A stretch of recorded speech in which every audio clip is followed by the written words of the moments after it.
So here we are. In my last video related to quadrilateral, I explained you about what a parallelogram is and what are the different properties of a parallelogram, that is about rectangle, rhombus, square, and we have also gone through their properties of rectangle, properties of square, properties of a rhombus.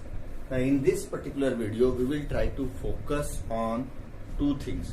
In the first part of the video we will be discussing about how you can prove a quadrilateral or parallelogram, and in second part I'll be discussing about only one theorem which is there in the syllabus which you have to go through of class 9th, and that theorem we will discuss in my last half. So let us first try to understand that how can we prove, what are the ways by which we can prove a quadrilateral or parallelogram, and for that this you have to recall back the properties of a parallelogram, because the converse of each properties of a parallelogram we will be using here in order to understand how to prove a quadrilateral or parallelogram. So you will, if you recall, the very first property among those properties was that if in a parallelogram the opposite sides are equal.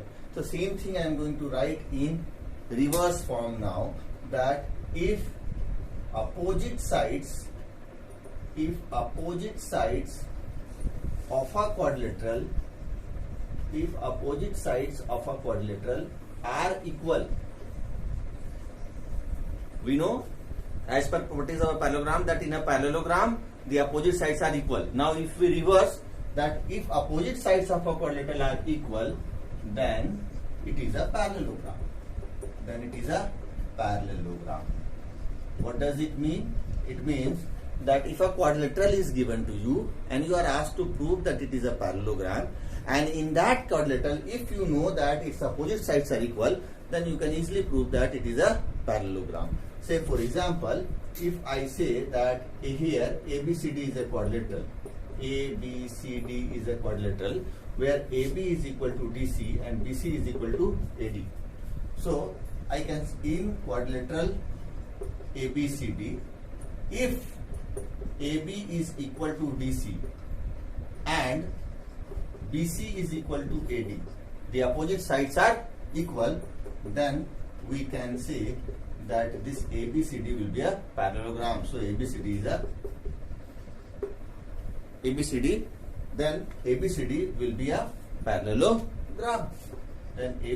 will be a parallelogram. So this is the first, we have reversed the very first property to reach to this conclusion that we can prove a quadrilateral, a parallelogram, if we know that its opposite sides are equal. Similarly, there are few more. If you go to the second property says that in a parallelogram the opposite angles are equal. So here we can write that if opposite angles of a quadrilateral are equal, then it is a parallelogram. What does it mean? It means that for the same figure, if we talk about, let me draw another figure then. If we talk about a quadrilateral PQRS, and if I say that this angle P is equal to angle R and angle Q is equal to angle S, it is given that PQRS is a quadrilateral and opposite angles are equal, nothing else is given, we can conclude that this is a parallelogram. So here in quadrilateral PQRS, if angle P is equal to angle R and angle Q is equal to angle S, then PQRS will be a parallelogram. So this is the first way by which you can prove a quadrilateral or parallelogram. The second way in which you can prove a parallelogram, quadrilateral or parallelogram. Then comes the next one. The third one will be opposite of what you have learned as the third property of a parallelogram. And in third property of a parallelogram, you have learned that in a parallelogram the diagonals bisects each other. So here if we reverse that, we can say that if diagonals of a quadrilateral bisects each other,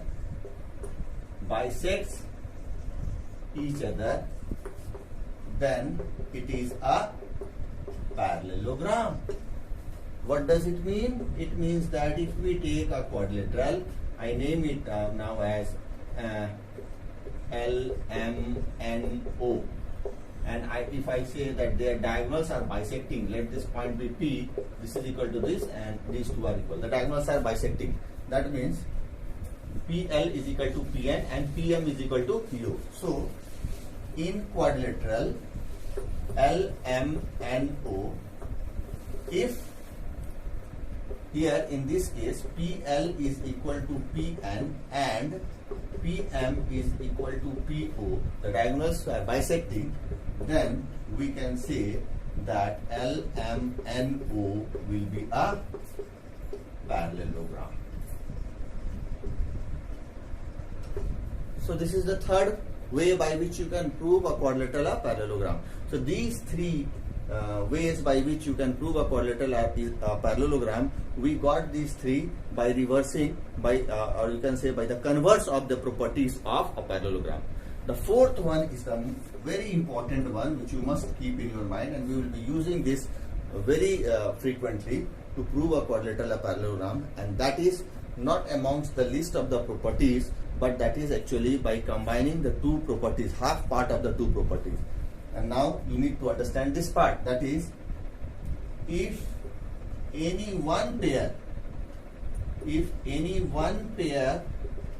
of opposite sides of a quadrilateral are parallel as well as equal, if any one pair of opposite sides of a quadrilateral are parallel as well as equal, then the quadrilateral is a parallelogram. Now what does this say? Let us take a parallelogram, quadrilateral EFGH. Now here, if in quadrilateral EFGH, here we will be focusing on any one pair of opposite sides. We don't have to focus on both. If we see that any one pair, suppose I am going for these two, that is EF and GH, and if I say that EF,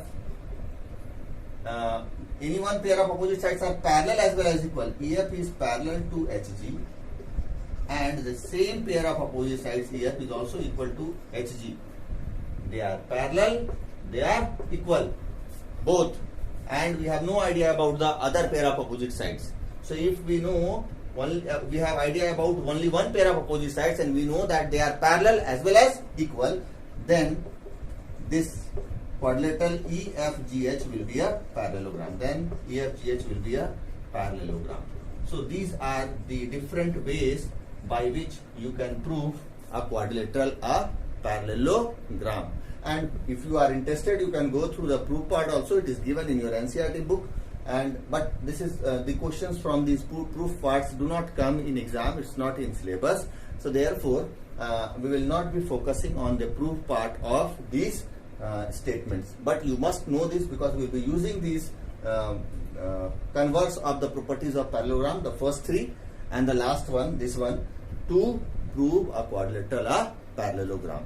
So this is about how to prove a quadrilateral or parallelogram.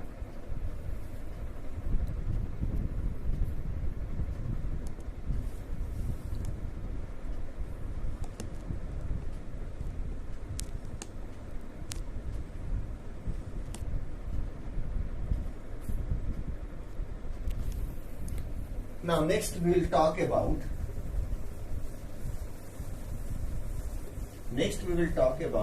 what about the other forms of a parallelogram. How can we prove them? That a quadrilateral is a square, or a quadrilateral is a rhombus, or a quadrilateral is a rectangle. So for that, you simply need to recall the definition of each one of them when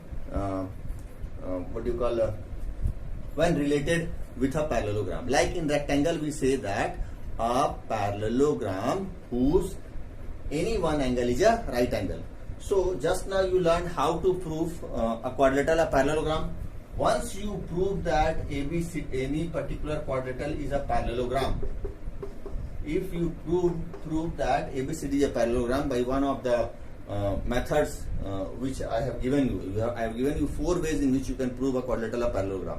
So once you prove that a quadrilateral is a parallelogram, after proving this a parallelogram, if you show that angle A is 90 degree, that means in each case, suppose, let me draw it to a chart that here I am drawing 4 different cases, 3 different cases, 2,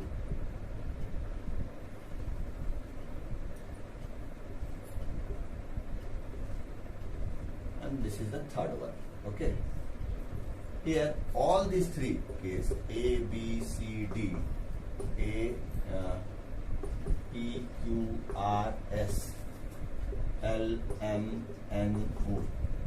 All these 3, if I say, are parallelograms. Suppose all these 3 are examples of parallelogram. So what you need to write, what you need to prove extra in order to prove that this is a rectangle will be, you have to just show that an angle is 90 degree. That means if I say that for parallelogram ABCD, if angle A is 90 degree, you can go for anyone, either B or C or D, then it will become a rectangle. Then ABCD will be a rectangle. So this is how to prove a rectangle. First you prove that it is a parallelogram, and after proving that ABCD is a parallelogram, then you just need to show that angle A is 90 degree. Now if you are asked to prove a rhombus, then first you have to prove parallelogram. Like in this case, for parallelogram PQRS, once you have proved that PQRS is a parallelogram, then what you need to show extra?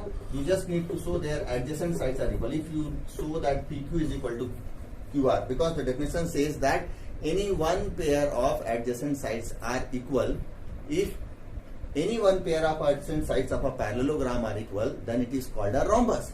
So if you know that PQRS is a parallelogram, you simply need to show that any one pair of adjacent sides are equal. Any one, either PQ is equal to QR, or QR is equal to RS, or RS is equal to SP, or SP is equal to PQR.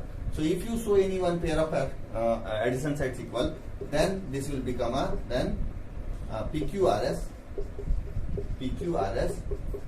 will be a rhombus. What about a square?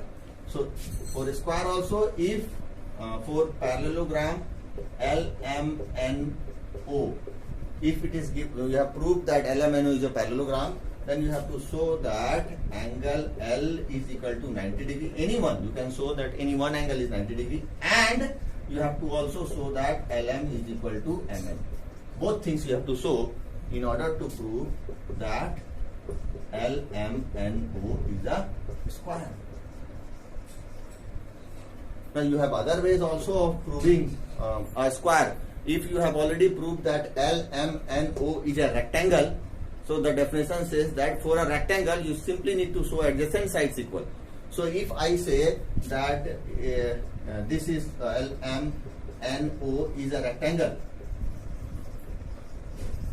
for LMNO a rectangle, if LMNO is a rectangle, then no need to show this part, because if this is a rectangle, then already all angles will be equal to 90 degree. You simply need to show that adjacent sides equal. LM is equal to, if LM is equal to MN, then LMNO is a square. Similarly, if I say that this LMNO is a rhombus, if I say that LMNO is a rhombus and you have to prove it as square, then there is no need to prove the same sides equal. In that case, you will simply prove that any one angle is 90 degree, because the definition of a square when we relate it with rhombus says that a rhombus whose any one angle is a right angle is called a square. So these are the ways to prove a rectangle, a rhombus, or a square. So now I hope this is clear to you how to prove a quadrilateral, a parallelogram, a rhombus, a rectangle, a square. Now I'll move to my last part which I want to discuss in this video, that is about only one theorem which is there in the syllabus of class 9th, which you have to go through. Other questions will not be asked, other theorems will not be asked to, in examination. Only they are there to motivate you, to make you understand. But this is the only theorem in this chapter which you have to focus on. That, and the theorem says that the diagonals, just a minute, the theorem is about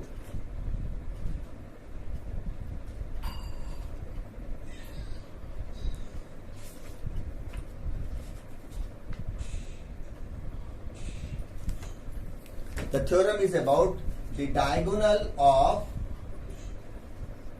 diagonal of a parallelogram divides it into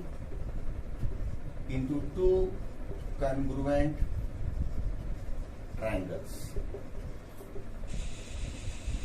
So this is the only one theorem that you have to go through from this chapter, quadrilateral, and its proof part is also very easy one. For this you just need to draw a parallelogram A, B, C, D, and when I say it is a parallelogram, by definition opposite sides are parallel. This is what we know, and rest other things are its properties. So when we join this diagonal AC, so here what is given here? Given is a parallelogram ABCD. ABCD is a parallelogram, and AC is its diagonal. And we have to prove here that this diagonal divides it into two congruent triangles.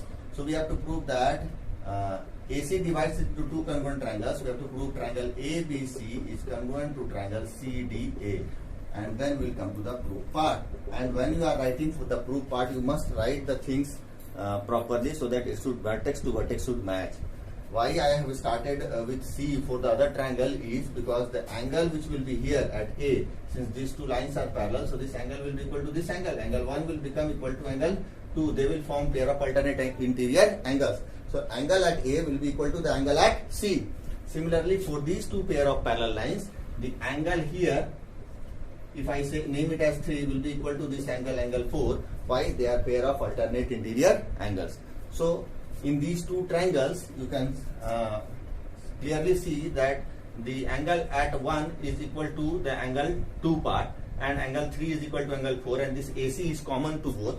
So these two triangles can be proved congruent by angle side angle congruency. But before we go for angle side angle congruency, we have to first show why angle 1 is equal to angle 2.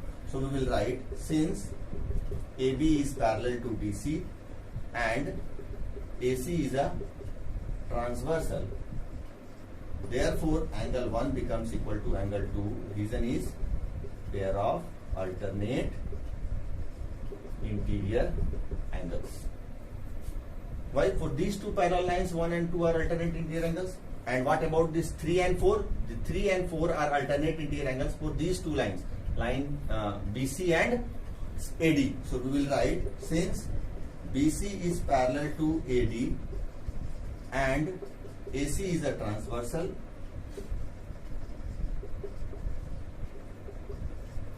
therefore angle 3 becomes equal to angle 4. Same reason, pair of alternate interior angles. So this will be your equation 1 and this will be your equation 2 part. I hope now this is clear to you. See, when we have taken these two lines, DC and AB, and transversal as AC, then we got 1 equal to 2. And when we have gone for these two lines, that is DC and AD, and the transversal remains the same, then we got 3 equal to 4. This 3 is equal to 4, and this is for the line BC, AB and DC. So that is the same thing I have written over here. When AB is parallel to DC and AC is a transversal, then 1 becomes equal to 2, and when these two lines are parallel, BC and AD is parallel, then 3 becomes equal to 4. Now once we have proved this, then we will take the two triangles in triangle ABC and triangle CDA. Angle 1 is equal to angle 2. Here you will write proved above.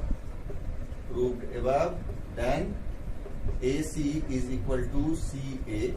AC, so CA, first last, Y common, and angle 3 is equal to angle 4. Same reason, proved above. So finally you will write that therefore triangle ABC is congruent to triangle CDA by angle side angle congruency. So this is how to prove the only one theorem which is there in chapter quadrilateral. So this is all about how to prove a quadrilateral, a parallelogram, a rectangle, how to prove a quadrilateral, a rectangle, a rhombus, a square, and the only one theorem which is there in this chapter quadrilateral.